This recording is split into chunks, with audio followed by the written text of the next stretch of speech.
حسن کو شامیوں کے حوالے کرتے ہیں. توجہ فرمائیں. احتجاج، کتاب الاحتجاج، مرحوم طبرسی کی کتاب الاحتجاج، اس کے اندر جلد دوم میں احتجاجات امام حسن میں یہ روایت جو بارہا اس کا متن تفصیل کے ساتھ آپ مومنین کی خدمت میں پڑھا ہے، موجود ہے، آپ رجوع کر سکتے ہیں کتاب کی طرف بھی اور اس گفتگو کی طرف بھی. امام علیہ السلام نے وہاں پر اپنی صلح اور مصالحت کے اسباب بیان کیے. میں نے کیوں معاویہ کے ساتھ صلح کی ہے؟ فرماتے ہیں اس لیے صلح کی ہے کہ دو اغتیال، دو منصوبے، دو پلاننگ میرے سامنے آئیں. میں نے دیکھا کہ دو منصوبے ہیں، ایک میرے دشمن کی اور ایک میرے ساتھیوں کی.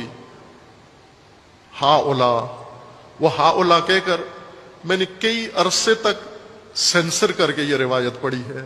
عزیزان، ایک عرصے تک سینسر کر کے یہ روایت پڑھی ہے. بعد میں خود میرے اپنے ضمیر نے ملامت کی کہ کس لیے سینسر کر رہے ہو، کس کے ڈر سے کر رہے ہو، کس کے خوف سے کر رہے ہو. پھر پوری روایت پڑھ دی بغیر سینسر کے.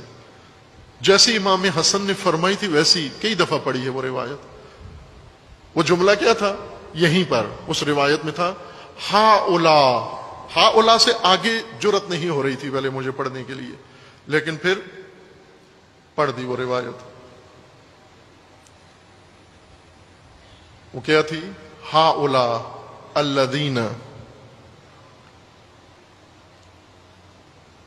یقولون انہم شیعتنا، یہ سب جو کہتے پھرتے ہیں کہ یہ میرے شیعہ ہیں.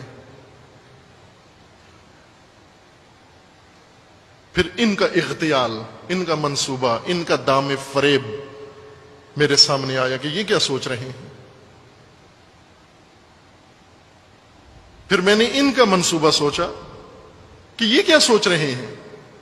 دونوں کا جب میں نے رکھ کے پرکھا، موازنہ کیا، اپنے دشمنوں کا اور اپنے شیعوں کے دونوں کے منصوبے دیکھے، تو مجھے دشمن کا منصوبہ بہتر نظر آیا.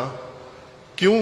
کہ میرے اپنے شیعوں نے میرے لیے جو منصوبہ بنایا تھا اس کے اندر بہت ذلت تھی. اس لیے میں نے یہ کتاب الاحتجاج میں ہے، کئی دفعہ روایت پڑھی ہے. عزیزان من، وہ کیا منصوبہ تھا کہ ہم امام حسن علیہ السلام کو پکڑ کے، گرفتار کر کے، رسیوں میں باندھ کے شامیوں کے حوالے کر کے معاوضہ لے لیتے ہیں. اس کے بدلے میں غنیمت لے لیتے ہیں، مال غنیمت لیتے تھے، امام فروشی کرتے ہیں. اس سے آگے تو ہمارے پاس اور کوئی راستہ، ہمیں کوئی چیز متاع نہیں ہے بیچنے کے لیے. ہمارے پاس جنگ تو ہونی نہیں ہے، مال غنیمت ملنا نہیں ہے، شام کی طرف سے بھی کوئی ہمیں آفر نہیں ہوئی. آخری اب یہ اپنا لشکر بھی لوگوں نے لوٹ لیا، اس میں بھی کچھ نہیں بچا. آخری متاع ہمارے پاس یہی بچا ہے کہ امام کو دشمن کے حوالے کر کے اس کا معاوضہ لے لیں. یہ کن لوگوں نے کیا؟ یہ تاریخ میں وضاحت کے ساتھ لکھا ہوا ہے. بہت دو ٹوک میں، تاریخ نے سینسر نہیں کیا، وضاحت کے ساتھ لکھا ہوا ہے. آسان ترین کتاب میں آپ کی خدمت میں عرض کرتا ہوں، بہت ساری تاریخ کی ساری کتابوں میں لکھا ہوا ہے. منتہی الاعمال، مرحوم محدث قمی کی کتاب ہے، اس کے اندر انہوں نے کھول کے لکھا ہے. البتہ جنہوں نے لکھا ہے ساتھ پھر توجیہ بھی کی ہے، اس کی تعویل بھی کی ہے، اس کو اوپر پردہ ڈالنے کی بھی کوشش کی ہے، لیکن اصل مطلب بھی لکھ دیا، نام بھی لکھ دیا، طبقہ بھی لکھ دیا، گروہ بھی لکھ دیا. وہ کون سے کوفی شیعہ تھے جنہوں نے امام حسین کو فروخت کرنے کا نعوذ باللہ منصوبہ